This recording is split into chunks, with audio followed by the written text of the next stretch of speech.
I think we are what we remember, and what we have in us, they can't take away from you. Let me explain exactly what I mean. We have learned in our century that they can take everything away from you. Your house, your family, livelihood, that we are all wanderers, more or less hunted on this earth.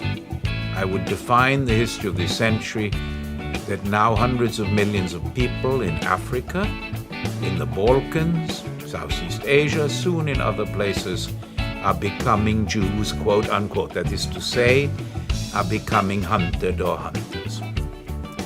What you carry with you, the bastards can't touch. They tell a true story of one of the camps, Birkenau. There was a librarian of one of the great Polish Jewish seminaries, a man with one of those Torah Talmudic memories, not so rare in that culture. He knew the 5 books of Moses by heart, of course, but also much of the Talmud, the Midrash, and the Mishnah. And in the camp, he said to people, if you need to look up something, come and look it up in me. Open the book of myself. Magnificent image. I'm carrying it with me, and you can check. And don't worry that you've lost all books.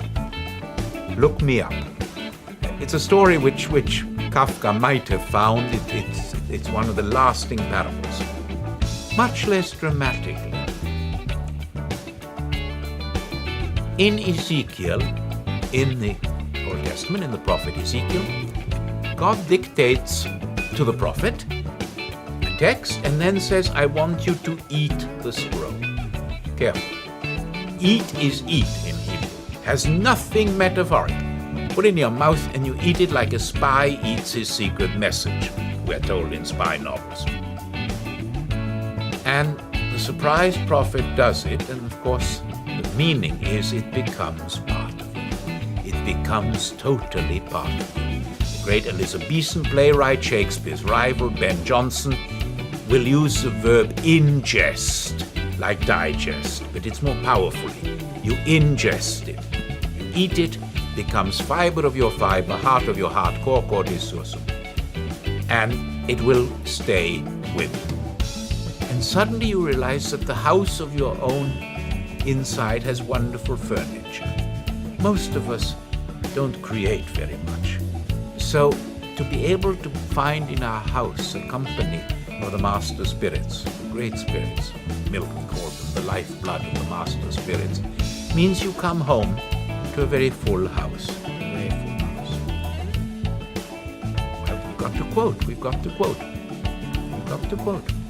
got to tell a great story, which will answer your whole question, and which I hope you will not cut out, because it doesn't concern me, but it's one of the touchstones of civilization.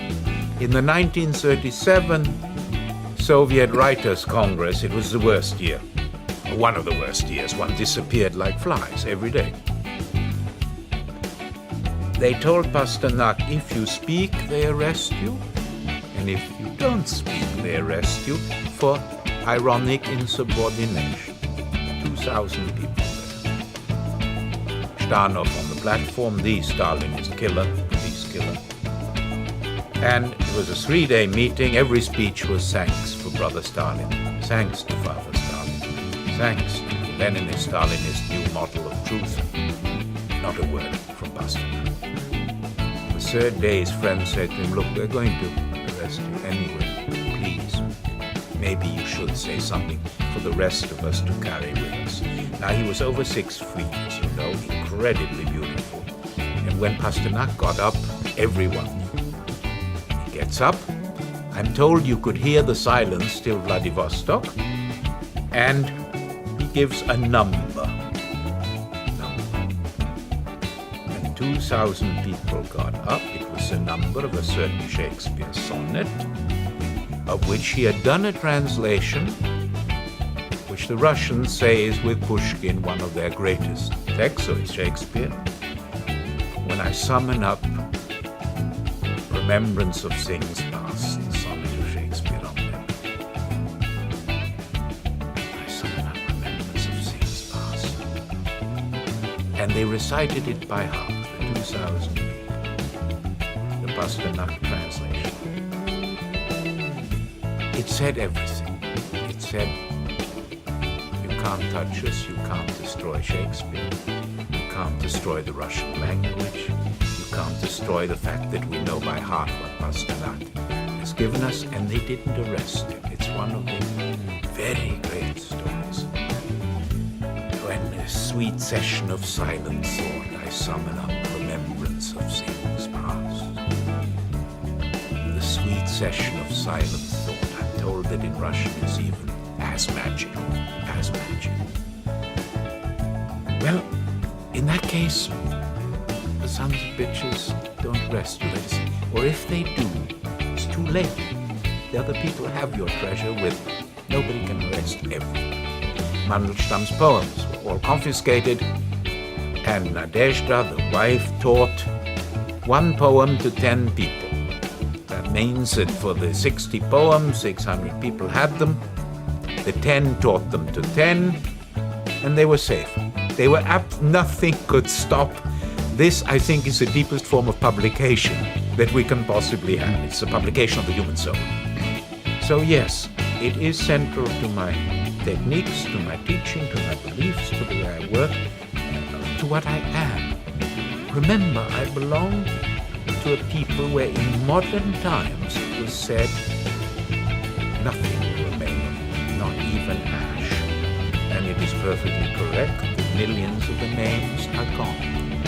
No one knows where they are, because they are ash in the wind. They cannot even be buried or visited. The Nazis said, the memories of memory will be gone.